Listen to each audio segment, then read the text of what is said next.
Business मध्ये hard work महत्वाचं आहे का? 12 तास काम करणारा प्रत्येक बिझनेस ओनर यशस्वी असता, तर आज प्रत्येक बिझनेस ओनर करोडपती असते. हार्डवर्क महत्वाचं आहे, पण एक प्रश्न आहे, तुम्ही 12 तास एकाच गोष्टीवरती पूर्णपणे काम करता का?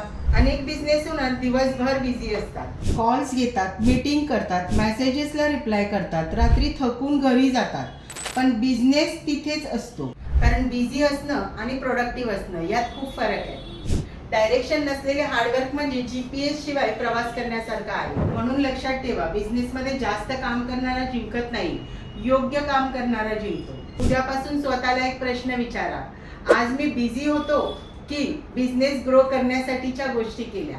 तुमच्यामध्ये बिझनेसमध्ये हार्डवर्क महत्वाचं आहे की स्मार्ट वर्क? कमेंटमध्ये नक्की सांगा.